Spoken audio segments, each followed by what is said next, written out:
Hello दोस्तों, please like subscribe my YouTube channel. Notification bell को जरूर दबाना ताकि मेरे अगले वीडियो का नोटिफिकेशन आप लोगों तक पहुंच जाए। आज हम लोग पढ़ेंगे कराधान टैक्स के बारे में पढ़ेंगे। जिस प्रकार किस प्रकार से टैक्स लगता है, टैक्सेशन, इसको देखेंगे किस प्रकार से टैक्स लगता है। इस संबंधित क्वेश्चन को सॉल्व करेंगे जो भी अक्सर परीक्षा में पूछा जाता है। इस प्रकार से रिलेटेड क्वेश्चन एग्जाम में अक्सर आता है। ठीक है, देखो फर्स्ट क्वेश्चन दिया है, वित्तीय वर्ष 2013-14 में एक शासकीय कर्मचारी को वार्षिक आय मकान किराया भत्ता छोड़कर 4,10,000 रुपया है। वह प्रति माह 4,000 रुपया, कितना, 4,000 रुपया अपने सामान्य भविष्य निधि खाते तथा 24,000 रुपया वार्षिक 24,000 रुपया वार्षिक जीवन बीमा प्रीमियम में जमा करता है। 4,000 रुपया प्रति माह जमा करता है, मतलब एक माह में 4,000 रुपया वो क्या करता है, भविष्य निधि खाते में जमा करता है। और साल में वो क्या है, 24,000 रुपया जीवन बीमा प्रीमियम में जमा करता है। वह 25,000 रुपया का राष्ट्रीय बचत पत्र खरीदता है। कितना, 25,000 रुपया का राष्ट्रीय बचत पत्र खरीदता है। प्रधानमंत्री राहत कोष जो 100% कर मुक्त है में 20,000 रुपया और एक वृद्धाश्रम में 12,000 रुपया जिसका 50% कर मुक्त दान करता है। दान कितना करता है, 20,000 रुपया दान करता है। ठीक है, प्रधानमंत्री राहत कोष में 20,000 रुपया दान कर देता है और एक वृद्धाश्रम में 12,000 रुपया दान कर देता है। लेकिन उसका क्या बोल रहा है, 50% कर मुक्त है। जो 12,000 जमा करता है उसका 50% ही मुक्त है, मतलब 12,000 का 50% कितना हो जाएगा, 6,000 रुपया उसका कर मुक्त हो जाएगा। उसके द्वारा वर्ष के अंत में देय आयकर की गणना कीजिए। उसका आयकर की गणना करना है कि वो कितना टैक्स देगा। सभी बचत 1,00,000 रुपया तक का मुक्त है, कर मुक्त है। ठीक है, सभी बचत 1,00,000 रुपया तक कर मुक्त है। आयकर दर निम्नानुसार है। ठीक है, निम्नानुसार है। 2,00,000 रुपया तक क्या है, शून्य है। 2,00,000 रुपया तक है तो कोई प्रकार का टैक्स नहीं लगेगा। 2 लाख से 5 लाख तक क्या है, 10% है। और 5 लाख से 10 लाख रुपया तक कितना है, 20%। लास्ट में और क्या दिया है, शिक्षा उपकर देय आयकर का 2%, माध्यमिक और उच्च शिक्षा उपकर देय आयकर का 1%। ठीक है, मतलब लास्ट में जो भी उसको टैक्स देगा उसका भी 3% भी निकाल कर उसको भी देना पड़ेगा। ठीक है, ये आपका छत्तीसगढ़ 2017 एबीसी में आया है। ये आपका एग्जाम में आया हुआ क्वेश्चन है। इस प्रकार से रिलेटेड क्वेश्चन अक्सर परीक्षा में पूछा जाता है। चलो इसको सॉल्व करते हैं।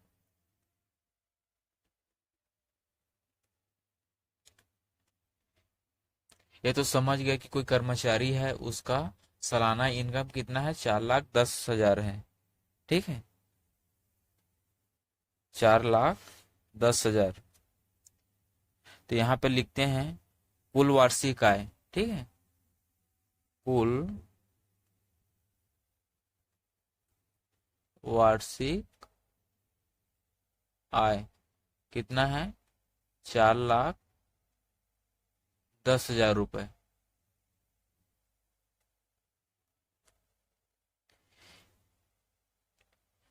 ये तो हो गया कुल वार्षिक आय उसका।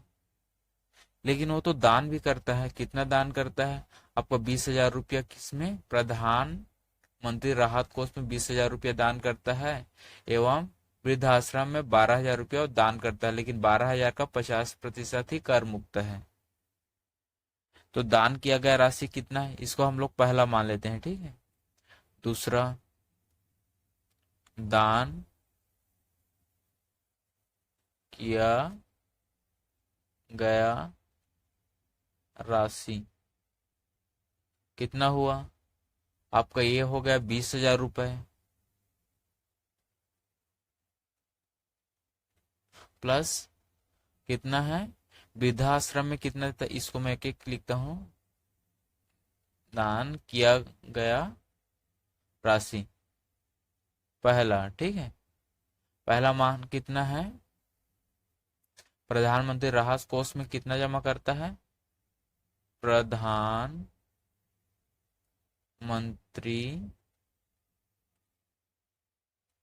राहत कोष, ठीक है। प्रधानमंत्री राहत कोष आपको ये ऐसे सा रहेगा, ठीक है। ये प्रधानमंत्री राहत कोष में कितना जमा करता है? 20,000 रुपए। और दूसरा,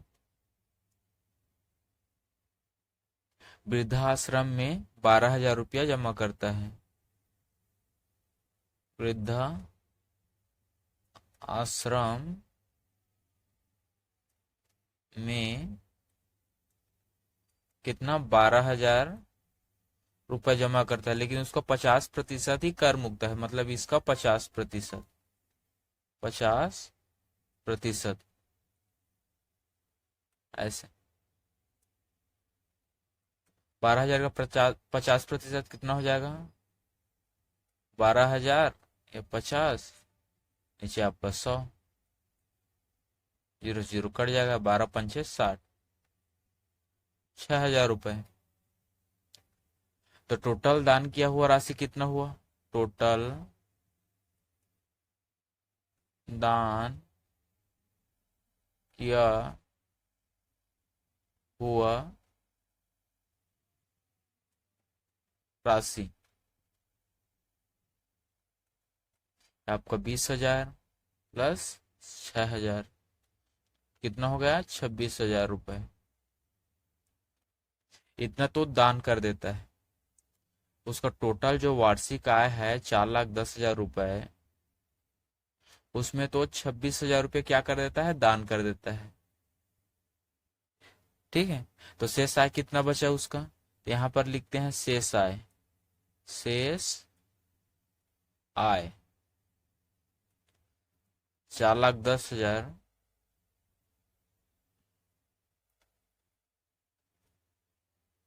माइनस 26,000, तो कितना बच जाएगा? 0 0 0, ये आपका 6, तो हो जाएगा 4, ये हो जाएगा 8, ये हो जाएगा 3। इतना शेष आय कितना बचा? यहाँ तक क्लियर है? 4,10,000 रुपया वो सालाना कमा रहा है, लेकिन क्या है, वो 26,000 वो दान कर देता है। 20,000 तो क्या करता है वो? किस में देता है? प्रधानमंत्री राहत कोष में दे देता है।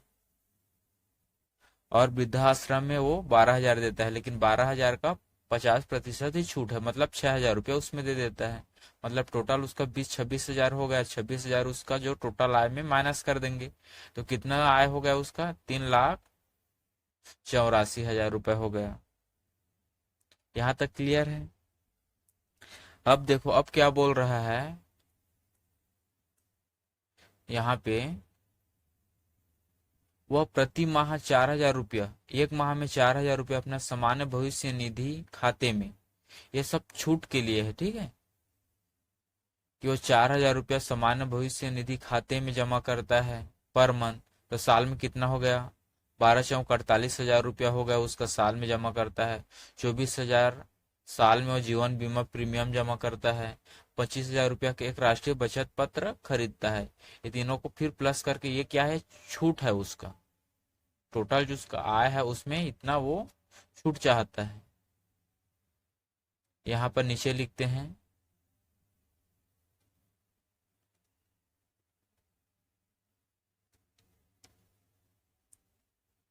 तीसरा लिखते हैं, छूट प्राप्त करने हेतु बचत, ठीक है। तो पहला क्या है उसका? सामान्य भविष्य निधि में जमा करता है। सामान्य भविष्य निधि इसमें कितना जमा करता है वो? 4,000 रुपया माह माह में जमा करता है। तो वर्ष में, तो एक वर्ष में कितना हो जाएगा? 4,000 रुपये प्लस 12, तो 12×4 = 48,000 रुपया वो वार्षिक, एक वर्ष में 48,000 रुपये वो जमा करता है। ठीक है। अब दूसरा क्या करता है वो? जीवन बीमा प्रीमियम भी देता है। क्या लिखा है यहाँ पे देखो, जीवन बीमा प्रीमियम देता है 25,000 रुपये।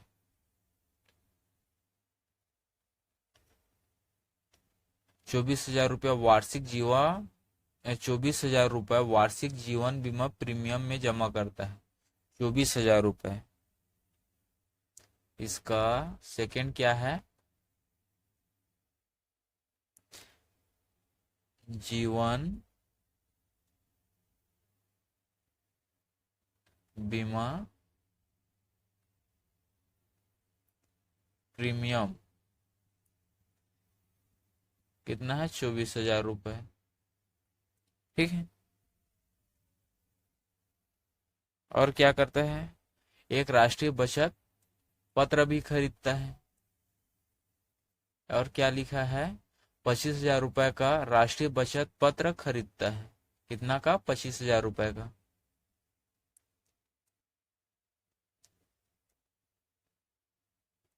राष्ट्रीय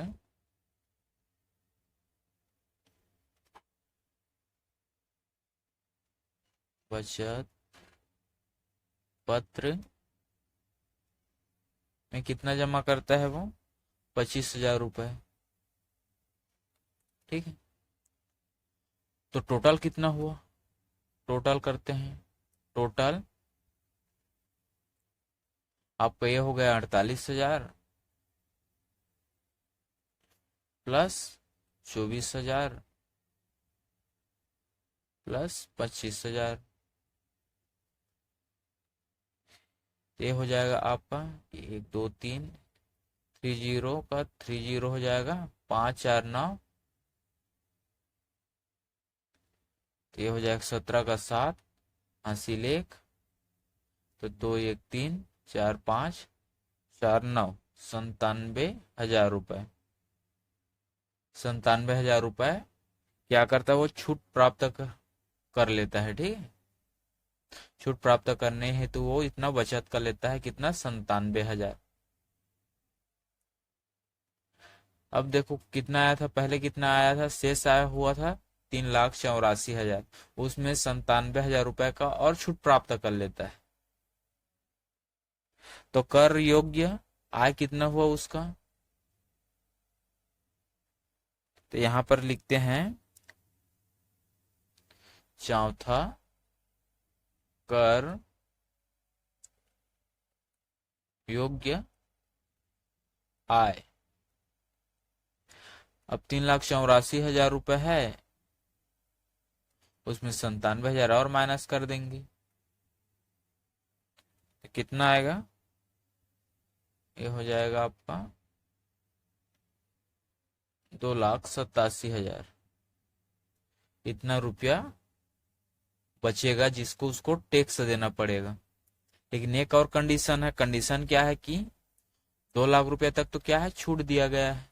ये देखो 2 लाख रुपया तक छूट है। लेकिन ये क्या है? 2 लाख रुपया के ऊपर है।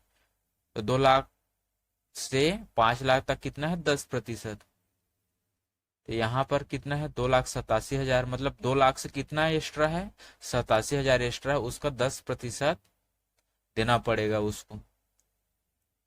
तो कंडीशन क्या दिया है यहाँ पर लिखता हूं मैं।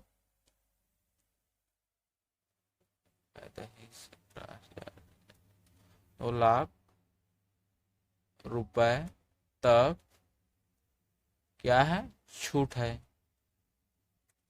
तो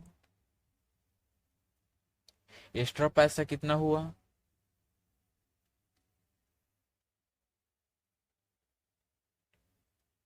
या फिर इसको ऐसे लिखते हैं, आयकर की गणना डायरेक्ट यहाँ पे लिखते हैं। आयकर की गणना। तो पहला तो क्या है, 2 लाख रुपया तक क्या है, शून्य है।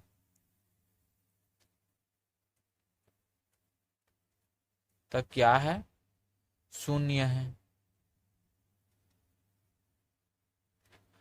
सेकेंड कंडीशन क्या है, 2 लाख रुपए 1 से 5 लाख रुपए तक।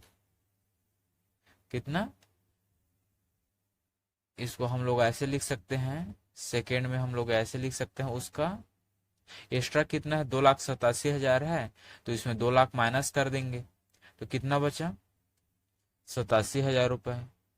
87,000 रुपये डायरेक्ट इसको यहाँ पे ऐसे करते हैं, 2,87,000 माइनस 2 लाख,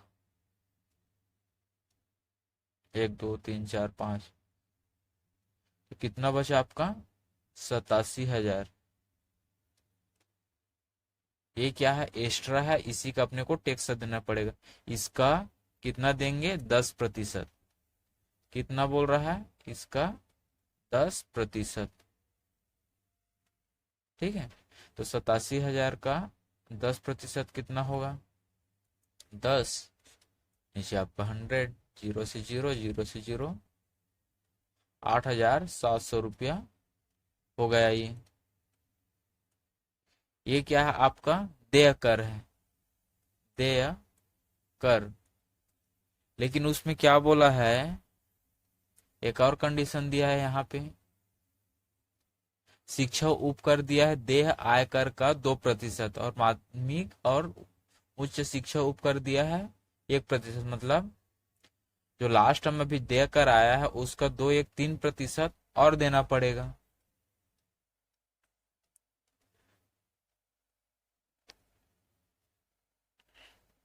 अब यहाँ पर हम लोग लिखते हैं शिक्षा उपकर, शिक्षा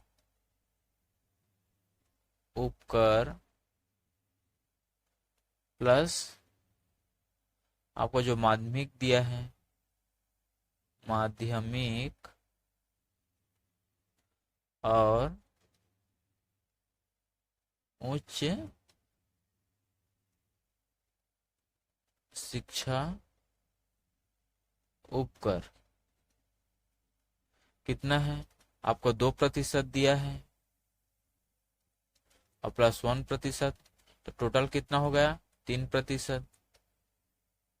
ठीक है, तो देय आयकर का 3% निकालेंगे यहाँ पे, तो 8,700 का 3%,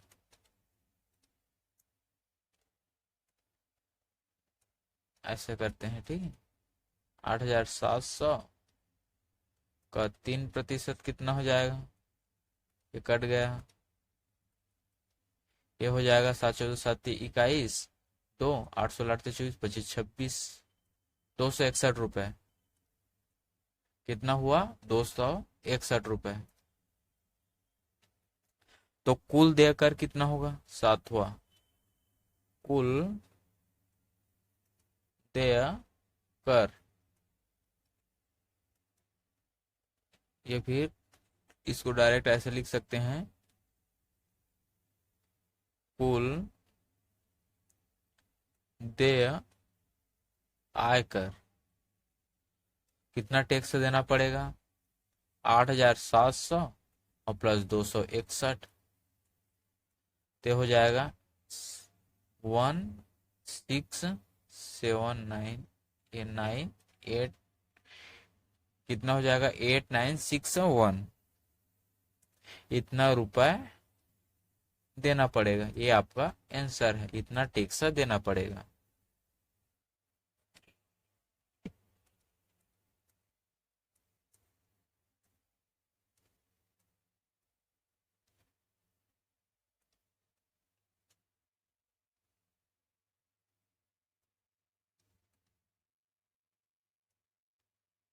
तो क्वेश्चन दिया है, जो कर्मचारी है वो 4,10,000 रुपये उसका पेमेंट है सालाना, तो क्या करता है, उसका 20,000 रुपया तो क्या करता है, प्रधानमंत्री राहत कोष में दे देता है, उसको कोई टैक्स नहीं है। और 12,000 क्या करता है, वृद्धाश्रम में देता है। तो उसका 50% छूट है, मतलब 12,000 का 50% मतलब आधा हो गया, मतलब 6,000 छूट है। तो 20 और 6 26,000 तो छूट हो जाता है। 4,10,000 में 26,000 तो इसी माइनस हो गया। ठीक है। उसके बाद क्या है, वो प्रति माह 4,000 रुपया क्या करता है, छूट प्राप्त करने के लिए अप्लाई करता है। समझो 4,000 रुपया छूट प्राप्त करने के लिए 4,000 प्रति माह भविष्य निधि में जमा करता है, 24,000 वार्षिक जमा करता है और 25,000 का एक राष्ट्रीय बचत पत्र खरीदता है। ये सब पकड़ के 97,000 हो जाता है। तो जो बचा हुआ जो आय है, 26,000 माइनस किए हैं, जिससे जो आय बचा है उसमें ये 97,000 फिर माइनस कर देंगे। उसे जो भी प्राप्त आय होगा, कितना आय प्राप्त होता है, उससे जो आय प्राप्त होता है, यहाँ पे देखो 2,87,000 रुपया बचता है उसका ठीक है, इतना बनता है। तो 2 लाख रुपए तक तो ऑलरेडी छूट दिया ही गया है, तो इसमें 2 लाख रुपए और माइनस कर देंगे तो कितना बचा, 87,000। तो 87,000 का 10% अपने को टैक्स देना पड़ेगा। और लास्ट में बोल रहा है कि जो टैक्स देंगे उसका शिक्षा कर, माध्यमिक शिक्षा कर जो भी है वो 3% और है। तो 87,000 का 10% जो टैक्स है वो, और वो इसका टैक्स निकाले हैं तो कितना आया, 261 रुपए। और 87,000 8700 दोनों को प्लस करेंगे, जो रुपया आएगा वो उसको अपने को टैक्स देना पड़ेगा। इस प्रकार क्वेश्चन आप लोगों के एग्जाम में आएगा। ठीक है।